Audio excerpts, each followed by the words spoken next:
चाहे कभी भी हमने भगवान को ना देखा हो, पर ये तो हम सभी जानते हैं कि भगवान तो हैं ही और उनके चमत्कारों के बारे में भी हम काफ़ी कुछ सुनते रहते हैं। कितनी ही कहानियाँ उनकी चमत्कारों की है, उनमें से ही आज एक कहानी मैं लेके आई हूँ, शिव जी के चमत्कार की कहानी। हेलो मेरे प्यारे दोस्तों, मेरा नाम है श्रुति दुग्गल और मैं आज लेकर आई हूँ आपके सामने भगवान शिव जी की एक चमत्कारी कहानी। कहानी अच्छी लगे तो प्लीज़ मेरे चैनल को लाइक एंड सब्सक्राइब करें।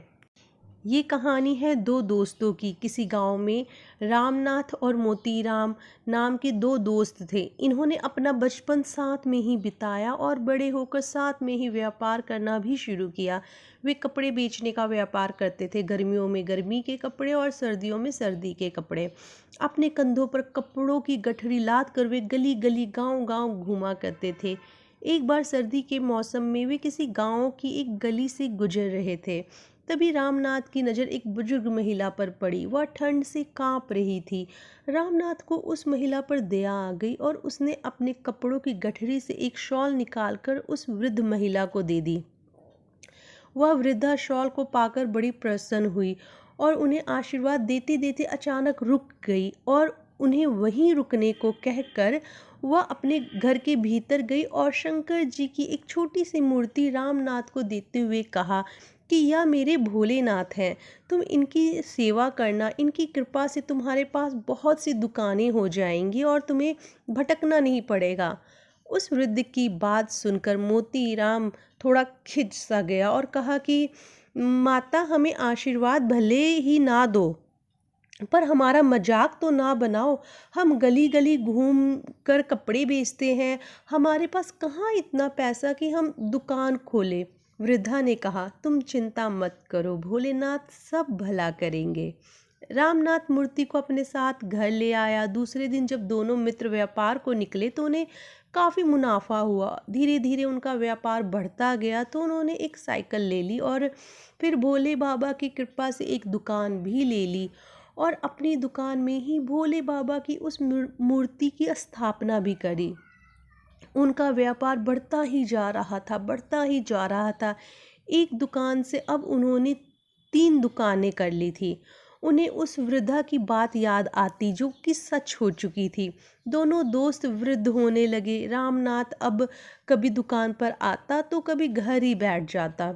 एक दिन जब रामनाथ दुकान गया तो मोतीराम कहता है कि दोस्त, तुम्हारे बिना मेरा मन नहीं लगता, तुम रोज़ दुकान आया करो। तो रामनाथ कहता है कि मेरे घर के निकट एक शिव जी का मंदिर बना है, तो मैं रोज़ वहाँ जाता हूँ भगवान की सेवा करने के लिए, तो समय का ध्यान ही नहीं रहता। फिर भी मैं रोज़ आने की कोशिश करूँगा। दिन बीतते गए। रामनाथ कभी दुकान आता तो कभी ना आ पाता। 6 महीने हो चुके थे। एक दिन रामनाथ काफ़ी देर से दुकान पहुंचा तो मोतीराम ने कहा, आज फिर मंदिर में कोई कार्यक्रम था क्या?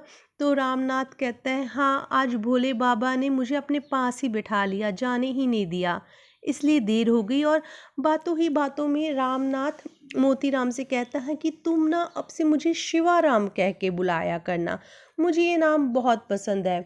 मोतीराम ने कहा, जैसे मेरे दोस्त की इच्छा। समय बीतता गया, बीतता गया। अब शिवाराम रोज दुकान जाने लगा और दुकान से 6 बजे घर की तरफ अपने निकल जाया करता था।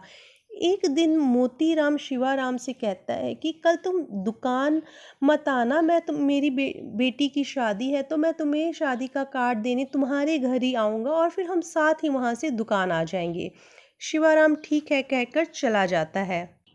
सुबह मोतीराम अपने दोस्त की मनपसंद मिठाई लेकर शिवाराम के घर की तरफ निकल पड़ता है और शिवाराम के घर पहुंच जाता है। वहां दरवाजे पर ही शिवाराम की पोती मिलती है। वह पूछता है कि दादा कहाँ है बेटा?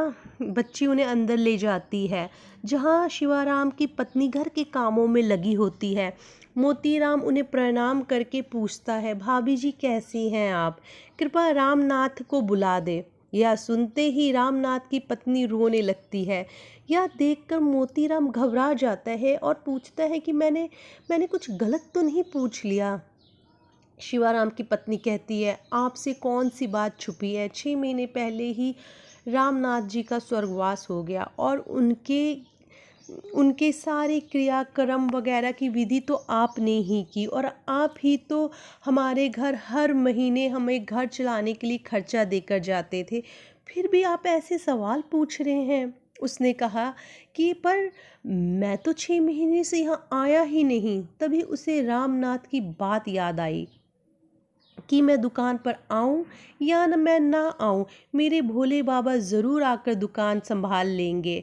उसके सामने सारा चित्र चलने लगा कि कैसे रामनाथ ने उससे कहा था कि अब से उसे शिवाराम कहकर बुलाए। वह वहाँ से उठा और भागता हुआ अपनी दुकान पर आ गया और शिव जी की मूर्ति को देखते हुए कहा, प्रभु मैं नादान समझ ही नहीं पाया कि शिवाराम के रूप में आप मेरे पास आते थे और मेरी दुकान का कार्य संभाल रहे थे। मोतीराम की आंखों से आंसू बहते जा रहे थे और एकटक वह शिव जी की मूर्ति को निहारते जा रहा था। Thanks for watching.